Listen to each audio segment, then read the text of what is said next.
If you're planning to walk away from work before 65, at 60, 62, or 64, any age at all, there is one income line that decides whether health insurance costs you a few $100s a month or more than $20,000 a year. For 5 years, that line was gone. As of this January, it's back. And most folks who planned an early retirement, planned it carefully, planned it responsibly, have never once heard its name. Today, friend, you're going to learn its name, learn where it sits, and learn exactly how it behaves. Because this line doesn't bend, it doesn't phase in, it's a cliff. $1 over, and everything changes. Now, if you're anywhere near this decision, there's a question that's already been sitting in the back of your mind. It goes like this. I've done the savings math. I know I can afford to stop at 62, but Medicare doesn't start until 65. So what exactly do I do for health coverage in those in-between years? If you've never gotten a straight answer to that question, you are not behind and you are not foolish. You're normal. Nobody sits us down and explains the bridge years. And here's the part that isn't your fault at all. The rules changed this past January. The people this change hits hardest are the ones who planned carefully under the old rules. So today, Ray's going to be the neighbor who walks you through the new ones. Here's what we're going to cover, so you know this video is about your situation. We'll walk through what the bridge years actually are. What counts as income under these rules? And I'll warn you now, it is not what you think. How the government's help with your premium is calculated. Where the line sits in actual dollars for 2026. What happens if you land $1 over it? And a trap waiting at tax time that got quietly worse this year, even for folks who stay under the line. And stay with me to the end, because I'm going to leave you with a 3-number check you can do at your own kitchen table. 3 numbers on one index card that tell you exactly where you stand against this line. That card is the whole takeaway, and it's waiting at the end. Go ahead and tap that like button and subscribe so these retirement breakdowns keep finding you. That one click tells YouTube to show this to another neighbor who's counting down to their own last day of work. All right, let's get into it. Let's set the table. Medicare starts at 65. That hasn't changed. Not this year, not quietly, not at all. 65, same as it's been. So if you retire at 62, there's a 3-year gap. Retire at 60, it's 5 years. And in that gap, you still need health insurance. Because let's be honest, friend, the years right before 65 are not the years to go without it. Most folks who leave a job before 65 end up buying their own coverage through the health insurance marketplace. That's the system where you pick a plan, you pay a monthly premium, and, this is the part that matters, the government may help pay that premium for you every single month. May. That word is doing a lot of work, because whether you get that help and how much comes down to one thing, your household income for the year. Now, some of you have been waiting for this video. A while back, when we walked through the 4 reasons not to wait until 70 to claim Social Security, I told you there was a cliff waiting in those pre-65 health coverage years, and that it deserved its own video. This is that video. That cliff is what the next 18 minutes are about, and I'll tell you where we're headed. By the time we're done, you'll know exactly where the line sits for your household and how to check where you stand against it. Before we can talk about the line, we have to talk about what income means here. And this is where I need you to slow down with me, because this is the part almost everybody gets wrong. The marketplace doesn't look at your paycheck. It doesn't look at your take-home. It looks at a number the IRS calls Modified Adjusted Gross Income for this program, and it's built like this. Start with the adjusted gross income from your tax return. Then add back 3 things that normally fly under the radar. Tax-exempt interest. Yes, the interest from those municipal bonds you hold precisely because they're tax-free. Any foreign earned income you excluded. And the big one for our audience, the portion of your Social Security benefits that is not taxed. Hear that again, friend. The part of your Social Security check that the IRS does not tax. still counts as income here. Hold on. The part of my Social Security that isn't taxed still counts? It does. Every dollar of it. On your tax return, some of your Social Security might be invisible. On the marketplace's math, all of it shows up. Now, a quick word for my regular viewers, because I know what some of you are thinking. A few weeks back, we walked through how Medicare reads your income for those premium surcharges. Medicare reads your income too, but it reads it differently. Different program, different arithmetic, different answer. Do not carry the number from that video into this one. This video's income definition is the one I just built on that card, and it comes straight from the IRS's own publication on this credit. So when you estimate your income for the bridge years, you're counting things your tax return lets you ignore. Keep that card in your mind. It's the foundation for everything that follows. All right, you know what counts as income. Now, how does the help actually work?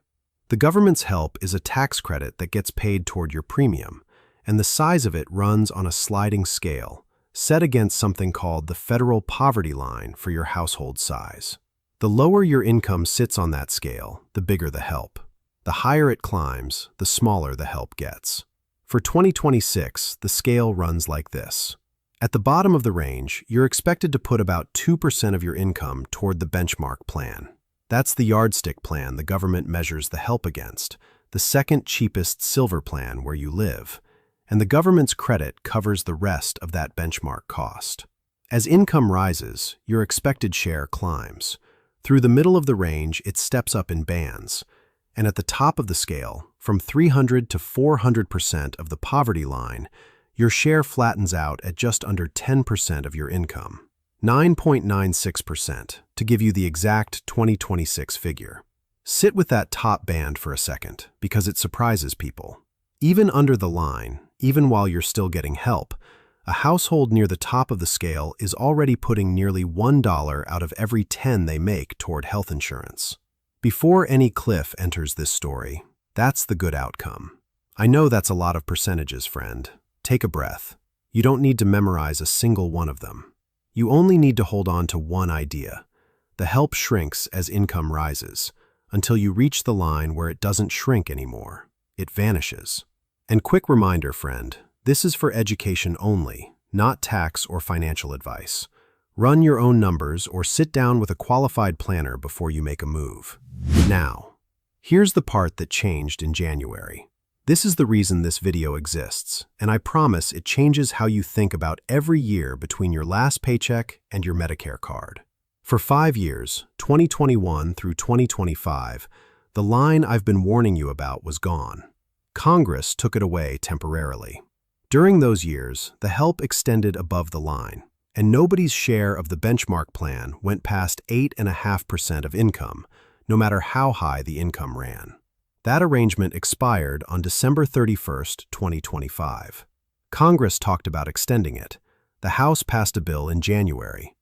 As I record this, the Senate has not, and no extension has become law. So I'll report the 2026 rules as they stand, and if Washington changes them, that's a rule change video the moment it happens. Here's what the 2026 rules say. The credit is available up to 400% of the federal poverty line for your household. That's the name I promised you at the top. Folks call it the 400% rule, and now you know exactly what the 400% is measuring. And for 2026 coverage, that line sits at $62,600 for a household of one, $84,600 for a household of two. One note for my neighbors in Alaska and Hawaii, your figures run higher. The numbers on this card are for the lower 48. And one more, a handful of states have set up help of their own to soften this change. So what you actually pay depends on where you live, and your own state's marketplace is where you'll see it. Now here is how the line behaves, and I want you to hear this exactly. At 400% of the poverty line, at $84,600 for that couple, to the dollar, the credit is there. At $84,601, zero. Not a smaller credit, not a reduced credit, no credit. That is why they call it a cliff, friend. A ramp slopes, a cliff drops. This one drops to nothing, and it drops on a single dollar. Read that card twice, folks. $1 of income can be the difference between the government paying a meaningful share of your premium all year and you paying every dime of it yourself. And if you're wondering what every dime looks like for someone in their early 60s, that's exactly where we're headed next. Now, before I can show you the trap, you need to see the machinery. Because the help doesn't arrive the way most folks picture it. You don't get this credit when you file your taxes in April. You get it in advance, all year long, every month, paid straight to the insurance company to shrink your bill. That's why your premium shows up smaller. But here's the question nobody asks. Paid in advance, based on what? The year isn't over. Nobody knows what your income will be, based on your estimate. When you sign up, you tell the marketplace what you expect your household income to be for the coming year, counting everything from that card in Section 2. The monthly help is calculated from that guess. And then, at tax time, the truth-up happens. Your actual income goes on your return. The credit you were actually entitled to gets recalculated, and the two numbers meet each other. If the advance help matches what you were owed, wonderful, nothing happens. If it doesn't, that's Section 6. If your actual income comes in higher than your estimate, you received more help during the year than the rules say you were entitled to, and the difference gets paid back, on your tax return, added to what you owe. Now, through last year, there was a cushion. For households that stayed under the 400% line, the law capped how much of that excess you had to repay. Depending on income and filing status, the caps ran from a few $100s up to $3,250. You might have gotten too much help, but the payback had a ceiling. That cushion is gone. Congress removed those repayment caps for tax years starting in 2026. The IRS has confirmed it plainly. Whatever the excess is, you owe all of it, at any income level. Hear that again, friend. The caps are gone. Every extra dollar of advance help comes back. So if I guess my income wrong, I pay back the difference. All of it. Even if I stayed under the line? Even if you stayed under the line. And that's why I call this a double trap, because there are two ways to get caught, and they're different sizes. Get caught under the line. Actual income beats your estimate, but you stay below 400%, and you repay the difference between the help you got and the help you'd earned. Uncapped now, but it's the difference. Get caught over the line, even by that $1, and there is no difference. Your entitled credit is zero. Every advance dollar that was paid toward your premiums all year long comes back. All 12 months of it, in one line on your tax return. I know, friend, that's heavy. But here's the good news. The machinery isn't your job. Your job is one thing. The year you retire early, treat that income estimate with the respect it deserves. And there's a piece of relief buried in the rules themselves. The marketplace lets you update your estimate during the year when your income changes. The rules don't require you to ride a bad guess to December. Now pull the camera back, because the bridge years are where all of this compounds. Retire at 62, and you've got 3 separate coverage years before Medicare, and every one of them is its own income year, with its own estimate, its own truth-up, its own encounter with the line. And retirement age money doesn't move in smooth 12-month streams. It moves in events. The year a retirement account withdrawal lands, the year the house sells, the year Social Security starts, and remember Section 2, even the untaxed part of that check counts here. One event, landing in one year, can move that year's income across the line while the years around it sit comfortably under. I'm not going to tell you which accounts to touch or when. That's between you, your numbers, and a qualified planner. What I'm reporting is simpler. The rules measure each year on its own. They count things your tax return doesn't tax, and one-time events land somewhere. Which year they land in is part of what they cost. One more note while we're here. Some folks bridge these years on their old employer's plan through COBRA instead. That path has its own clock and its own price tag, and it's a video of its own for another day. Let's make all of this real. Take a couple I'll call Frank and Diane. You've met them before.